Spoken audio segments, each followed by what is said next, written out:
माँ का संदूक कहानी। सावित्री देवी 75 साल की हो गई है। सावित्र देवी के 3 पुत्र हैं। सावित्री जी के पति का देहांत तब हो गया जब वो 55 वर्ष की थी। सावित्री जी एक छोटे से पुराने घर में रहती है, जिसको उनके पति ने ही बनवाया था। उनके तीनों पुत्र साथ तो नहीं रहते, लेकिन ऐसा एक भी दिन नहीं रहता जब वो उनसे मिलने या उनकी सेवा करने नहीं आते हो। तीनों की पत्नियां भी दिन में आती है, यानी यूं ही समझ लीजिए कि उनका घर कभी खाली नहीं रहता, कोई ना कोई वहां उनकी सेवा चाकरी में लगा ही रहता है। 3 बेटों ने अलग अलग अपना घर बना रखा है। सबकी अपनी पर्सनल लाइफ भी है और परेशानियां भी है। आदमी चाहे कितना भी बड़ा बन जाए, उनकी परेशानी कम नहीं होती। अमीर से अमीर इंसान को भी यह परेशानी होती है कि वो अमीर कैसे बना रहे। तीनों बेटों ने कई बार जिद भी की माँ उनके साथ जाकर वहां रहें, लेकिन उन्होंने कहा कि वो यही रहेगी। उसी घर में उन्हें और कहीं चैन नहीं आता है। आप ऐसा बिल्कुल मत सोचिए कि यह तीनों बेटे बड़े सुपुत्र है, इसलिए यह अपनी माँ की सेवा में लगे रहते हैं। तीनों बेटों को उनसे ज्यादा प्यार या लगाव की असली वजह कुछ और है। वजह है उनकी माँ का एक बड़ा संदूक, एक बड़ा लड़की का संदूक, जिस पर ताला लगा है। यह संदूक इनके जीवन में बहुत अहम भूमिका रखता है। इस संदूक के अंदर क्या है और कितना है, ना तो इन तीनों बेटों को पता है, ना ही इनकी पत्नियों को। बस जब से पिताजी गए हैं, माताजी को इस संदूक की रक्षा करते देखा है, इसलिए इन सभी ने अपने अपने अनुमान लगा रखे हैं। ना ही अनुमान, बल्कि इन्होंने तो एक आस लगा रखी है कि इस संदूक के खुलते ही यह क्या करने वाले हैं। सावित्री जी उस संदूक को छोड़कर कभी नहीं जाती। कभी जाती भी तो अपने कमरे में बड़ा ताला लगा कर ही बाहर निकलती। वो सिर्फ थोड़ी देर में ही वापस आ जाती। 3 बेटों और उनकी पत्नी की उस संदूक पर नजर ना जाने कब से है। सब ने अपनी तरफ से अपनी अपनी कोशिश भी करके देख ली माँ को अपने साथ अपने घर ले जाने की, ताकि माँ के साथ उनका संदूक भी वहां से हिल सके। और फिर जाहिर सी बात है, जिसके घर में माँ रहेगी उसका संदूक। लेकिन सभी एक दूसरे की काट करते हैं। इसकी कृपा है कि माँ के आगे पीछे माँ जी करते। ना सिर्फ बेटे बल्कि बहुएं भी चक्कर लगाती रहती है।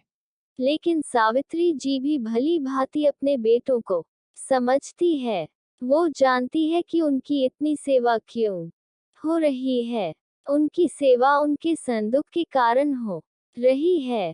उन्हें पता है, जिस दिन यह संदूक इनके हाथ आया, उस दिन उनका मूल्य कुछ भी ना रह जाएगा।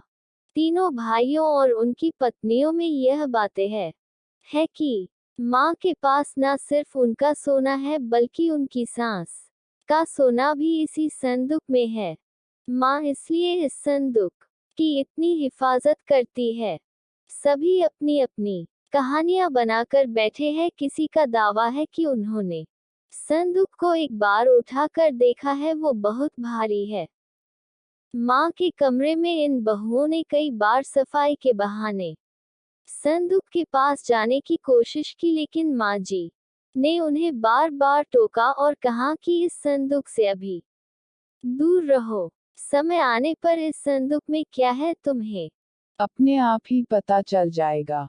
आखिर माँ की बात कौन टालता, और वो भी अभी तो कोई भी नहीं।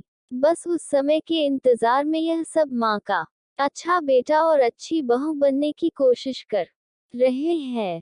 रात में कोई ना कोई माँ के घर में जरूर रुकता, लेकिन माँ जी उसे अपने कमरे में सोने नहीं देती थी।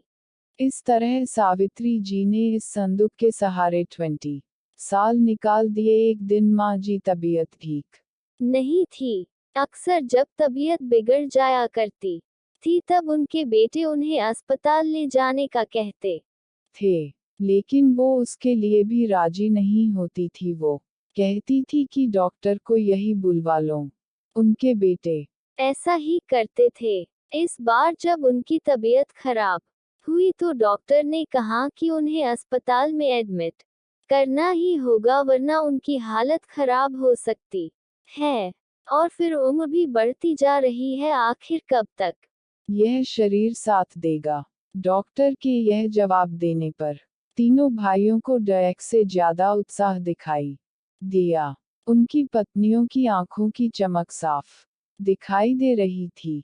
सावित्री ने उन्हें कमरे के बाहर खुशफुस करते सुना। तीनों इस बात पर चर्चा कर रहे थे कि माँ के जाने के बाद संदूक में जो भी है वो आपस में बांटा जाएगा, सबको बराबर बराबर मिलेगा।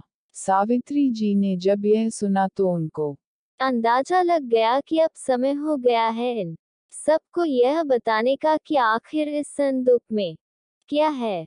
उन्होंने आवाज लगाकर अपने तीनों बेटों और बहू को अंदर बुलाया।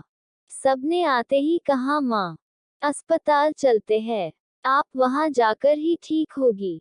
माँ ने कहा कि पहले वो जान लो जिसके लिए तुम सब इतने सालों से चक्कर लगा रहे हो, उसके बाद तुम्हारी मर्जी। इस संदूक में तुम तीनों के लिए मेरे पास कुछ है जो मैं तुम्हें आज देना चाहती हूँ। माँ ने अपने तकिए के नीचे से एक चाबी निकाली और धीरे से खड़ी होकर संदूक को खोलने के लिए नीचे झुकी। वहां खड़े सभी बेटे और बहुओं की धड़कन तेज थी। आज उनके बरसों का इंतजार खत्म हो रहा था। माँ ने संदूक खोला। संदूक में 3 अलग अलग कपड़ों में लपेट कर कुछ रखा हुआ था। सबकी आंखें बड़ी आश्चर्य के साथ उस संदूक की ओर ही थी। माँ ने कपड़े में लपेटा हुआ सामान आकर उठाने को कहा। तीनों बेटों ने एक एक सामान उठा लिया और उसे खोल कर देखा। कपड़ा खुलते ही कमरे में मौजूद हर एक इंसान का मुंह फटा का फटा रह गया। उन कपड़ों में से निकला एक भारी पत्थर। तीनों के हाथों में था एक एक पत्थर। यह क्या माँ, इतने दिनों से तुम इन पत्थरों को संभाल कर रखी हुई थी और हमें बेवकूफ बना रही थी। हमने सोचा तुमने गहने संभाल कर रखे हैं। माँ ने कहा, मैंने तुम्हें कब बेवकूफ बनाया? और गहने तो थे, बहुत थे, लेकिन कब, किसके लिए, कितने बेचे, इसका मैंने हिसाब नहीं रखा। जब तुम्हारे पिता आखिरी समय में थे तब हमारे पास कुछ नहीं था। तुम तीनों ने शादी के बाद ऐसा मुंह फेरा। क्या तुम्हें पता है कि किस अभाव में उनका अंतिम समय गुजरा? पर उस समय भी उन्होंने तुम्हें कुछ नहीं कहा। उन्होंने उस समय भी मेरा सोचा। उन्हें पता था कि उनके जाने के बाद उनके बेटे मेरे साथ भी यही करने वाले हैं, इसलिए उन्होंने मेरे लिए इस संदूक का उपाय खोजा। देखो कितना सही उपाय दिया था। तुम लोगों को बेवकूफ बनाना या तुम लोगों से सेवा करना ना उनका मकसद था ना मेरा। वो तो चाहते थे कि उनके जाने के बाद मैं अकेली ना रहूं, बेटे मेरे साथ हो। मेरी आंखों के सामने बस यही इच्छा थी। अब मैं शायद ज्यादा ना रहूं, इसलिए मैंने तुम्हें सच बता दिया। सभी बेटे बहू अब कमरे से बड़बड़ाते हुए और गुस्से से निकले। करीब 1 घंटे तक माँ के कमरे के बाहर ही सब एक दूसरे पर अपना गुस्सा निकाल रहे थे। बहस हो रही थी कि अब माँ को अस्पताल ले जाना है कि नहीं, और ले जाएगा तो खर्चा कौन उठाएगा। माँ जी अपने बिस्तर पर लेटी हुई सब सुन रही है।